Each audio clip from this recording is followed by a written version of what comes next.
Hello, everyone. Thank you all for joining me in this session. I'm glad to be here to share our experience. In this presentation, I'll talk about EDA and CEP concepts, the architecture vision of the omnichannel digital service and digital market implemented at Banco do Brasil, Apache Ignite and Jboss Drools technologies, and two demos for demonstrating all these components working together: a CRUD demo, and a chat demo. We have combined two powerful system paradigms to implement our solution. One is EDA, which stands for Event-Oriented Architecture.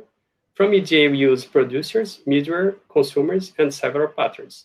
And the other is CEP, which stands for Complex Event Processing. From CEP, we use a combination of some of the common process patterns demanded for our business strategy. We have a diagram here that represents the tiers of processing used in our infrastructure, right? This structure is called Horus. Horus is the code name of the omnichannel digital service and market platform.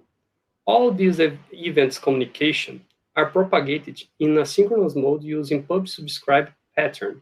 Each one of these tiers can be related to an event-driven component in our system. From Ignite, we use the core capabilities, among them service grid, computing grid, in-memory data grid, and in-memory database, as well as in-memory data store and persistent store, according to the service requirements. From the Drools frameworks, we use the business rules engine called Drools Expert Olá, and Manuel. the complex event processing called Drools Fusion. Here, I have picked up a few of the fundamental patterns of CEP to give an idea of our event process solution. We have combined them to create more complex applications. We have implemented in-house the core frameworks, the transports, and the persistent integrations in Java. The demos I will show you next integrate Apache Ignite, Drools, and Java coding. Let's now go to the best part. I will present two demos, one showing CRUD functionalities and another showing chat functionalities, demonstrating a little conversation with the virtual assistant of the Banco do Brasil. In the CRUD demo, we are using the same architecture as in production, but in a time scale. We have two Ignite nodes running one instance per node and two threads for the working memories per instance of microservice, which aims load distribution. We have only in-memory data for cache. Let's simulate the system behavior. We use topics to enable the connection between the clients and business environments. The event is published in the topic by the client and passed through the proxy and the event bus until arrives in the microservices instance, according to the affinity cache. Then the storage is stored in the respective cache. After that, the microservice recovers the event from the cache and sends to the client. And the same flow can occur to the other instances of the microservice according to the cache partition. Okay. Let's show how this happens running a real-time demo. I will change my view here to the MQTT client here. Here I have the topic, which I will use to publish, and the payload message. I have the MID equals 0. MID in this case stands for message ID, and it is the parameter used to enable the affinity partition balance. The message field is only to check the text in the database, and I publish it. Very good. I have here the response payload above the request, and I have MID 0 and message testing 1, 2, 3, exactly as in the response. And I have thread work memory ID number 0, country work memory ID number 2. This number is fixed, okay, and represent the threads for load distribution inside the node number 2. The node ID was created by Ignite, and the node index it's number 2. Very good. If I go to the cache vision here and refresh the table, the vision, sorry, I have here stored the information sent, 0, testing, 1, 2, 3. If I go to the vision of the Eclipse, I can see here the set of rules used in the microservice. The transport function check the Ignite affinity cache to select which microservice instance is responsible for that event and which working memory will process the rules, okay? And according to the events inserted in the working memory, one of these rules is fired. In this case, was the rule 002 publishing request.drl. Why? Because the event payload. This payload this event was inserted in the working memory by the transport function, and the payload event is linked to the topic placed in the requisition. Okay, very good. Returning to my MQTT client, I will prove another IDs here. Change for one and publish it. Very good. I have here the node index number 2, but the working memory number 1. Different from the previous number 0, demonstrating the load distribution inside the node 2. Okay, I will use another number here, number 2, for example. Okay, now I have the node index number 1 instead of node index number 2. In this case, I am demonstrating the request distribution inside the cluster between the 2 nodes, okay? And finally, I'm using here number 5. Very good. I could see here all the possibilities. Node 1 with work memory ID 1, node 0, node 1, sorry, with work memory ID 0, and node 2 with work memory 1 and 0. Very good. If I go again to the cache vision and refresh, I can see here all the information stored. Okay, different MID, the same text. If I continue texting, I will obtain always this randomly these 4 possible results: node 1 or 2 with threads 0 or 1. I'd like to highlight some points, and I will return to my presentation. Okay, point 1. We have instances of the microservice running on 2 distinct Ignite nodes, forming a cluster of 2 nodes. Therefore, in the same way, I can escalate horizontally the numbers of nodes according to the application necessity, adjusting the cluster parameters and letting Ignite worry about raising the nodes and keep them working. Number 2, when using affinity cache, I can divide the responsibility of the microservice among your instance.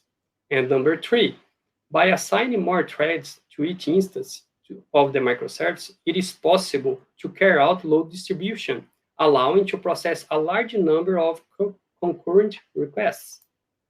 Let's go to the other demo, chat demo. The chat is executed by another set of Drools rules, demonstrating the versatility of the solution. In this demo, I will demonstrate the integration of the application with other components in the system. In this case, I will send a NIO request to another service. NIO stands for non-blocking IO. Let's simulate.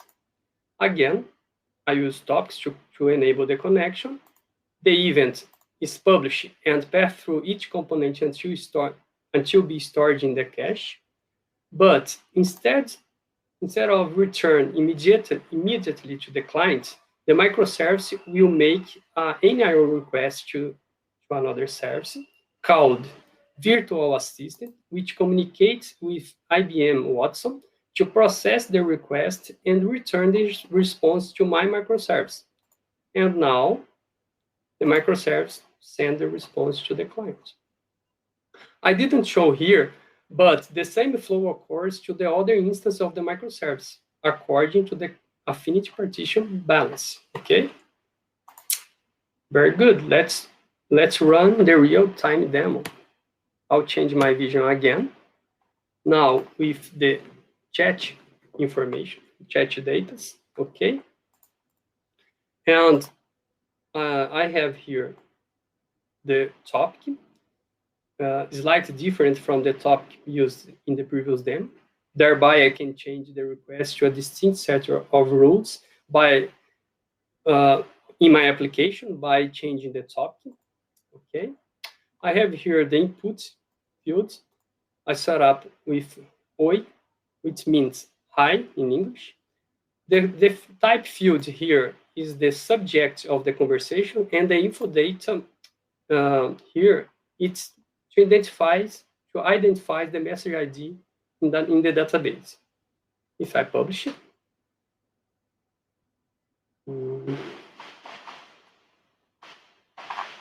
sorry, what's happening here? Publishing. Okay, it's here. If I publish, oh, sorry, I have some issues here, but don't worry. I have here the response from the virtual assistant, okay? The response payload, I have the status, okay? The text input, hi, oi. Likewise in the requisition, right?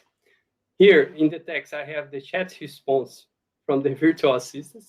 Sorry, I know it is in Portuguese. Believe me, I'm having a useful conversation with the virtual assistant. And again, going to the cache vision, but in another table created for this functionality, and refresh. I can see here the message start. Hi, oi, number ID 0. If I go to the Eclipse vision, I have here the set of rules, but another rule was fired. In this case, the rule 022 publishing request nia.drl was fired. Why? Again, because the event nia pull payloads inserted in the work memory by the transport function, which is linked to the new topic placed in the requisition. Okay, if I return here to the MQTT client, and I will change a little bit here to cartão, which means card in English. I will keep the subject, but I will change the ID record in the table and publish it. Oh, very good. Now I have here status okay, right? And the other message from the virtual assistant here, I have information about cards. And if I go to the cache vision again, I can see the other message stored as well. Very well. If I continue with this conversation here, I can continue until my demand is met, but it's not the purpose here. About this demo, I can say, we succeed in demonstrating an efficient communication between a complete event-driven solution and other types of applications in the business environment, in this case, virtual assistants.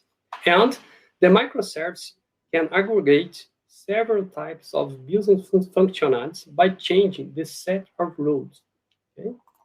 And finally, I'll go to the conclusions. Okay. Ignite and Drools are a perfect match to create an efficient event-driven environment to develop business services. Drools is versatile enough to allow the creation of simple business rules, which can be aggregated to produce a complex event processing environment. Okay? And The scalability, resilience, and performance of the system are guaranteed by the Ignite technology. Thank you very much. You can always reach me in the LinkedIn or by email.